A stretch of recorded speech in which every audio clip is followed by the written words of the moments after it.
بسم الله الرحمن الرحيم. الحمد لله والصلاة والسلام على سيدنا محمد وعلى آله وأصحابه أجمعين. الحمد لله والصلاة والسلام على سيدنا محمد وعلى آله وأصحابه أجمعين. أما بعد.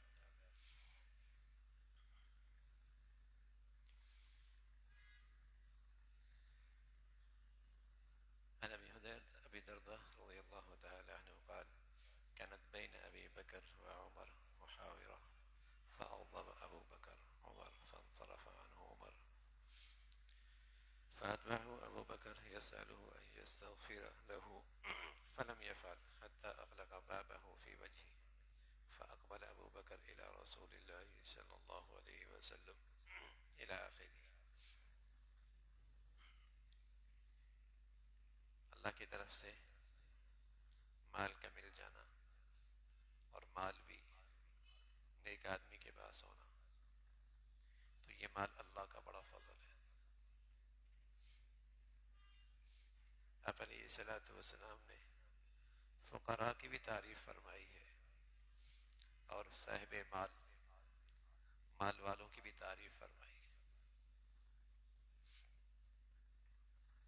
اور بتایا کہ جس آدمی کی زندگی میں نیکی اور تقوی ہے اس کی زندگی میں مال اللہ کی بڑی نعمت، اللہ کا بڑا فضل ہے. اور پھر آپ علیہ الصلوۃ والسلام نے ایسے لوگوں کی تعریف بھی فرمائی، حوصلہ افزائی بھی فرمائی، اور لوگوں سے بھی ان کو مرتبہ دلانے کی تلقین فرمائی کہ ان کا خیال رکھو. یہ دین جو آج مجھ اور آپ تک پہنچا ہے، ہر دور میں اور ہر صدی میں ایسے خوش نصیب لوگ رہے ہیں جنہوں نے اپنے علم اور اپنی صلاحیتوں کے ذریعے، اور دوسری طرف جنہوں نے اپنی دولت اور مال کے ذریعے اس دین کی حفاظت اور اشاعت کی ہے. یہ دو طبقے اس دین کی زندہ کرنے کے بنیادی ذریعے ہیں جنہیں اللہ نے قبول فرمایا ہے. ایک وہ جن کے پاس علم اور زندگی کی صلاحیتیں ہیں، دوسرا وہ نیک مسلمان جن کے پاس اللہ نے دولت دی، مال دیا، اور انہوں نے اللہ کا دین کی حفاظت اور اشاعت کے لیے اپنی یہ دولت صرف کی. ہر دور میں ایسے خوش نصیب لوگ گزرے اور جس کی برکت سے آج میں اور آپ مسلمان ہیں. اگر یہاں ہم بیٹھے درس دے رہے ہیں تو اس مسجد کی عمارت میں کسی خوش نصیب مسلمان کا پیسہ بھی تو لگا ہے نا.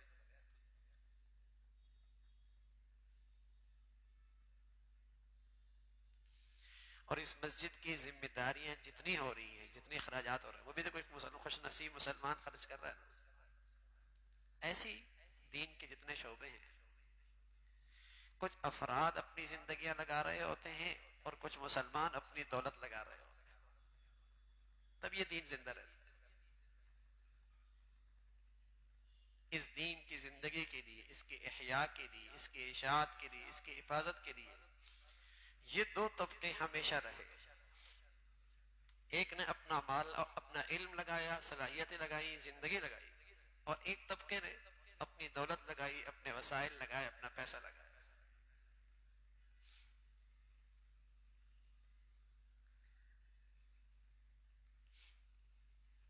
پاکستان میں، پورے پاکستان میں آپ کو نظر آئے گا رمضان کی ایسی رونق کہیں نہیں ملے گی جیسی رونق کراچی میں ملتی ہے.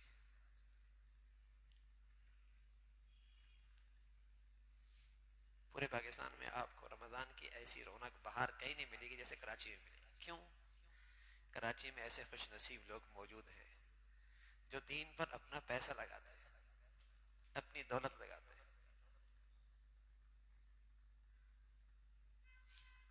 باقی صوبوں میں آپ کو نمازی مل جائیں گے، حاجی مل جائیں گے، روزہ دار مل جائیں گے، لیکن اللہ کے دین کے لیے پیسہ لگانا ان کے لیے ذرا مشکل ہوتا ہے.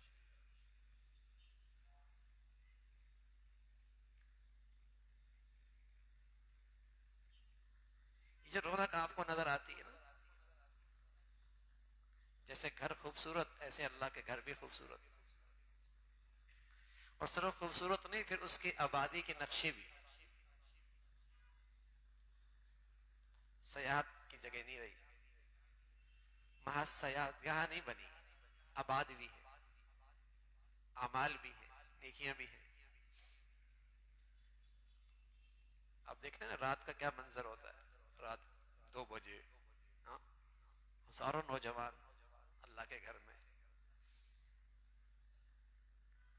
یہ بہار آپ کو پورے پاکستان میں کہیں نہیں ملے گی. تو جہاں مسلمانوں میں یہ 2 طبقے رہیں گے جو اپنی زندگیاں اور اپنا علم اللہ کے دین کے لیے صرف کریں گے، اور جہاں مسلمانوں کا پیسہ اللہ کے دین کی حفاظت میں لگے گا، اشاعت میں لگے گا، وہاں دین کی تازگی رہے گی. اور ہر دور میں رہا ہے. رسول اللہ صلی اللہ علیہ وسلم کے زمانے میں بڑے بڑے لوگ جنہیں اللہ رب العزت نے بڑی دولت سے نوازا تھا، ان میں حضرت ابو بکر ہیں، عبد الرحمن بن عوف ہیں، عثمان غنی ہیں، سعد بن ربیع ہیں، ابو طلحہ ہیں، اور کئی سارے صحابہ ہیں. اب ان کی دولت لگ رہی ہے، اور حضرت ابو ہریرہ کا علم لگ رہا ہے، حضرت بلال کی قربانی لگ رہی ہے، خبیب کی قربانی لگ رہی ہے، سمیہ کی قربانی لگ رہی ہے. کوئی اپنی جان کی اور اپنے علم کی قربانی دے رہا ہے، اور کوئی اپنی دولت لگا رہا ہے.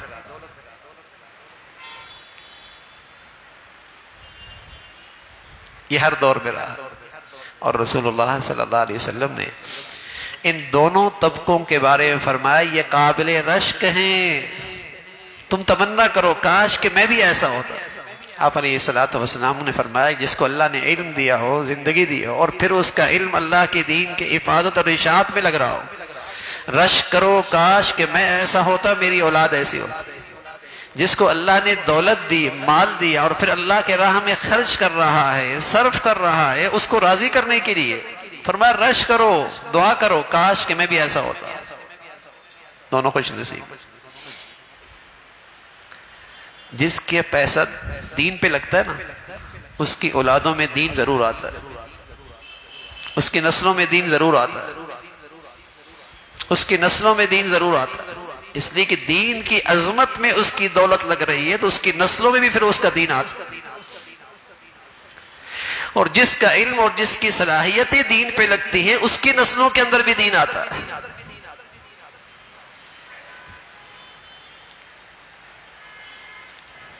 تو حضور علیہ الصلوۃ والسلام کے زمانے کے اندر ایسے صاحب حیثیت لوگ موجود تھے، آپ علیہ الصلوۃ والسلام انہیں بڑی عزت دیا کرتے تھے، ان کو بڑا احترام دیا کرتے. یہ دین ایسے نہیں زندہ ہوا نا، کسی کی زندگی لگی ہے، کسی کی دولت لگی ہے. دنیا کے اسلامی دنیا میں جن خطوں میں یہ 2 چیزیں نہیں رہی یا ایک رہی، وہاں دین کا درخت مرجھا گیا، اس کی بہار ختم ہو گئی، اس کی بہار نہیں رہی. یہ پاکستان ہے، یہاں کے مساجد، یہاں کے دینی مراکز، یہاں دینی خدمات، اور سبحان اللہ خوش نصیب مسلمان کی دولت اور پیسہ لگتا ہے. اور ایسا بھی نہیں کہ تختیاں لگواری ہوں، اس نے فوٹو کھنچوانے ہو، نمائش کرنی ہو. ہاں ایسے مخلص لوگ ہیں کسی کو پتہ بھی نہیں لگتا، اور خدمت کر رہے ہوتے. اس کی بدولت ہے کہ آج یہ آپ کو یہ دین کا ماحول نظر آتا ہے، دین کی یہ زندگی آپ کو نظر آتی ہے. میں آپ کو اپنے اس چھوٹے سے ادارے کے بارے میں بتاؤں.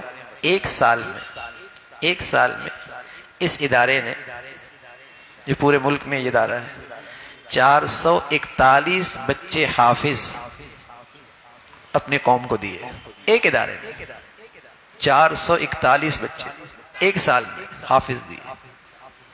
ٹھیک ہے ان کے حفظ کرانے میں کسی نے محنت کی ہے، کسی نے وقت لگایا ہے، لیکن خوش نصیب لوگوں نے پیسہ بھی تو لگایا ہے، دولت بھی تو صرف کی ہے، وسائل بھی تو دیے۔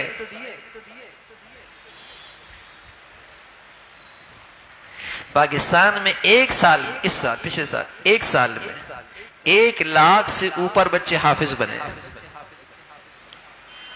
ایک سال۔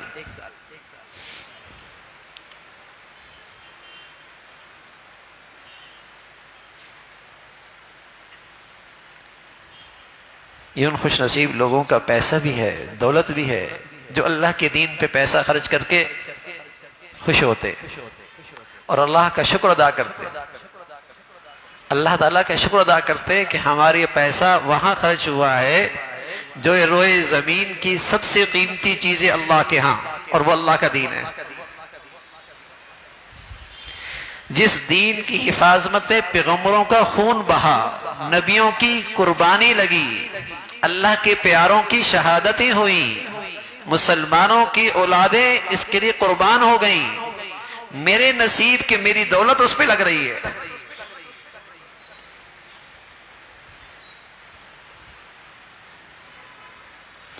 بتائیے نا، اللہ کے نبی کی کسی سے کوئی ذاتی دشمنی تھی کیا؟ جو آپ نے پتھر کھائے اور آپ کا خون بہا اور آپ کے دندان شہید ہوئے، کوئی ذاتی دشمنی تھی؟ جائیداد کی بات تھی، جاگیر کی بات تھی، اقتدار کی بات تھی، کاروبار کا مسئلہ تھا۔ وہ تو کہتے تھے جاگیردار بننا ہے تو زمینیں پیش کر دیتے ہیں، لیڈر بننا ہے تو رئیس بننا چاہتے ہیں تو آپ کو سردار بنا لیتے ہیں، حسن چاہیے تو مکہ کا حسن پیش کر دیتے ہیں، لیکن آپ فرمان لگے نہیں میں تو اللہ کا دین زندہ کرنا چاہتا ہوں، کہنا یہ برداشت نہیں۔ تو جس دین پر پیارے نبی کا خون بہا ہے، آج اگر اس پر مسلمان کی پیسہ اور سرمایہ لگتا ہے تو خوش نصیبی ہے نا، اور جس خوش نصیب کی اولادیں لگ جاتی ہیں اس پہ تو خوش قسمتی ہے نا۔ اور قسم خدا کی ہر ایک کی دولت قبول بھی نہیں ہوتی، ہر ایک کا پیسہ اس عظیم کام کے لیے قبول بھی نہیں ہوتا۔ میرے پاس ایک صاحب آئے، ادارہ ہے ماشاءاللہ نا، بڑا تقریباً 70 ایکڑ پر ہے اور شاندار اللہ رب العزت نے عمارتیں بھی بنوا دی۔ ایک صاحب آئے، بہت اچھا لگا اسے، کہنے لگا پیسہ کہاں سے آتا ہے؟ میں نے اس سے کہا آپ نے کبھی عالم دین پر اعتماد کر کے 5,000 اس کو نہیں دیے تو میں کیسے آپ کو یقین دلاؤں کہ مسلمانوں میں ایسی بھی ہے جو مولوی صاحب کو 5 کروڑ بھی دے دیتے ہیں؟ آپ کو تو سمجھ میں نہیں آئے گی، آپ کے کھوپڑی میں یہ آئے گی بھی نہیں۔ جب آپ کے دل میں ایک عالم دین کی اتنی قدر نہیں ہے، اتنا اعتماد نہیں ہے کہ زندگی بھر تم نے عزت اور احترام سے اسے 5,000 نہیں دیے دین کی حفاظت کے لیے، تو میں تمہیں کیسے سمجھاؤں کہ مسلمانوں میں ایسے بھی ہیں جو اس پر اعتماد کر کے 5 کروڑ 10 کروڑ بھی دے دیتے ہیں اور یہ بھی نہیں پوچھتے کہاں خرچ کیے۔ اعتماد اتنا ہے، اعتماد اتنا ہے، زندگی دیکھی ہوئی ہے۔ میں نے کہا تمہیں یہ سمجھ میں نہیں آئے گی اور ساری زندگی نہیں آتی، اور اس فکر میں رہتے ہیں کہ پیسہ کہاں سے آتا ہے، ترکی سے آتا ہے، یورپ سے آتا ہے، کہاں سے آتا ہے۔ ان کو اپنی عیاشیوں پہ خرچ کرنا تو سمجھ میں آتا ہے، ان کو اپنی عیاشیوں میں خرچ کرنا تو آتا ہے، لیکن دین کی شکلوں میں خرچ کرنا انہیں سمجھ میں نہیں آتا، کبھی کیا نہیں، کبھی کیا نہیں۔ تو رسول اللہ صلی اللہ علیہ وسلم نے ایسے لوگوں کی حوصلہ افزائی کی، تعریف کی۔ بڑے لوگ تھے اس زمانے میں، حضور علیہ السلام ایک دن فرمانا کہ ابو بکر تیرے مال نے مجھے بڑا نفع دیا، اور سبحان اللہ ابو بکر رضی اللہ تعالیٰ رونے لگ گئے، کہا یا رسول اللہ میرے مال نے آپ کو نفع دیا ہے؟ میرا مال تو ہے ہی آپ کا، اور میری تو جان بھی آپ کی ہے، آپ کے لیے حاضر ہے۔ سبحان اللہ، اللہ کے دین پہ خرچ بھی کرے اور عاجزی بھی ایسی ہو، اللہ کے دین پہ خرچ بھی کرے اور شکر گزاری بھی ایسی ہو۔ کہا یا رسول اللہ میرا مال نے آپ کو نفع دیا، میرا مال تو ہے ہی آپ کا، میری تو جان بھی آپ کے لیے حاضر ہے۔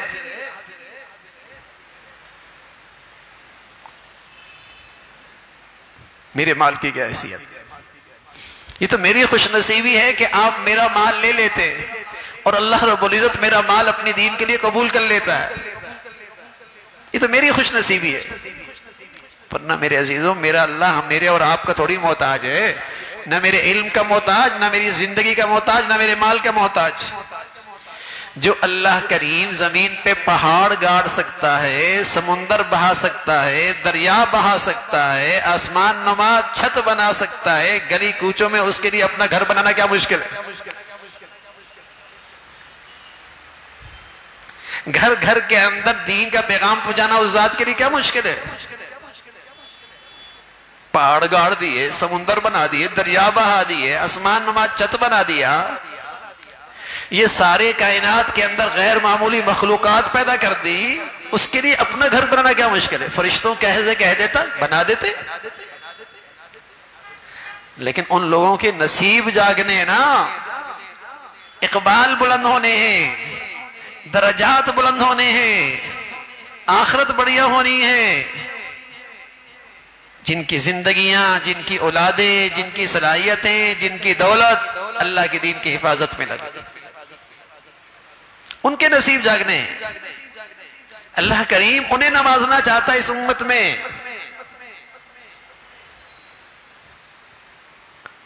میں نہیں خرچ کرتا، میں نے آج تک اللہ کے دین پہ خرچ نہیں کیا. توبہ کرنی چاہیے. شاید تیرا مال اتنا صاف ہی نہیں ہے کہ اس پہ قبولیت آ جائے، اتنا پاک ہی نہیں ہے کہ اتنے عظیم دین کے لیے قبول ہو.